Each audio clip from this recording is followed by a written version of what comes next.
Salam hörmətli həmkarlar, hər birinizi xoş gördük. Bu günlər Türkiyə Hərbi Hava Qüvvələrinə məxsus təyyarədə 20 nəfər Türk qardaşımızın şəhid olması doğrudan da üzücü xəbərdir. Eyni zamanda bugün Konstitusiya və suverenlik ilidir. Konstitusiyamızın qəbul olmasında Konstitusiyamızın qəbul olmasının 30 ilidir. Eyni zamanda 2025-ci ildə biz Konstitusiya və suverenlik ilidir. Eyni zamanda təhsil sahəsindəki problemlər də ki davam edir. Nə deyək?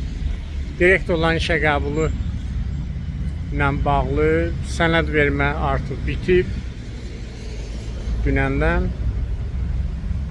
Amma maraqlı bir məqam var. Onu bir daha mən paylaşım eləmişdim vakansiyalarla bağlı. Bir qədər araşdırma apardıq. Məlum oldu ki, demək rəsmi olaraq elan oldu ki 600 məktəb vakant. Keçən tədris ilində məktəblərimizin sayı 4452 idi. Bu ildə bir xeyli ki məktəb bağlanıb, amma rəsmi statistikanı demirlər. Hər halda ən azı 100-dən yuxarıdır. Əslində reallıqda isə vakant olan məktəblərin sayı 850 idi. 850-dən də artıqdır. Elan olundu ki 600 məktəb vakansiyaya çıxarılacaq, amma 200 məktəb vakansiyaya çıxarılıb. 200-dən bir qədər artıq məktəb. Hər bir rayonda özünüzü yaxşı görürsünüz. Elə mən sizdən xahiş edirəm, bu videonun altında paylaşın. Sizin rayonlarda neçə məktəb vakantdır və onun neçəsi vakansiyaya çıxarılıb. Və yaxud da vakansiyadan gizlədilən məktəblərin adlarını qeyd eləyin, zəhmət olmasın. Reallıq nədən ibarətdir? Ölkənin Elm və Təhsil Nazirliyini idarə edən şəxslər özləri vakansiya gizlədirlər. Direktorların yerləri vakantdır və rəsmən nazirlik bunu gizlədir. Mən söz tapa bilmirəm. Müəllimlərin yeri vakantdır, nazirlik rəsmən bunu gizlədir. Bu necə idarə etmədir? Bu necə... Mən adını tapa bilmirəm də, yəni ölkə rəhbərliyini aldatmaqdan başqa bir şey deyilsə və nədir? Biz belə düşünürük deyən o zat nə istəyir, nə etmək istəyir? Necə ola bilər? Necə ola bilər axı? Bu özün elan eləyirsən, yaxşı 850-dən 250-ni gizlətdin, başa düşdük. Yaxşı, bu 600 yer elan eləyirsən, bunu da 1/3 ortaya çıxartsan, yerdə qalan 3/2-ni də gizlədirsən. Söz tapa bilmirəm. Siz nə düşünürsünüz? Xahiş edirəm, bu videonu paylaşın və rəy bölməsində yazın. Sizin rayonlarda mənə də şəxsiyə göndərən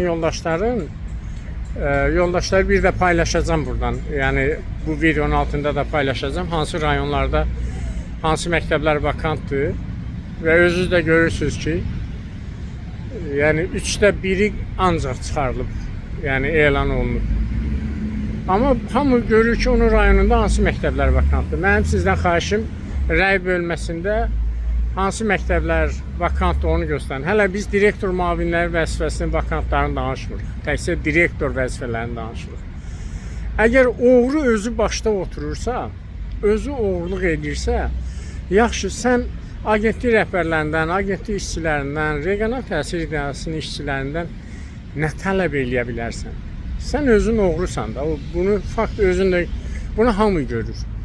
Düşünürəm, tezliklə təhsildə baş verəcək dəyişiklik bu hökmən olmalıdır. Çünki yəni bir insan hər şeyini itirib. Bütün dəyərlərini itirən bir insanın təhsil sisteminə rəhbərlik etməyi yol verilməzdir. Və inşallah ki artıq bayram günlərindən sonra kadr dəyişikliklərinə başlanılıb. Bu kadr dəyişikliyi Elm və Təhsil Nazirliyinə də gələcək və reallıq bir daha ondan ibarət ki,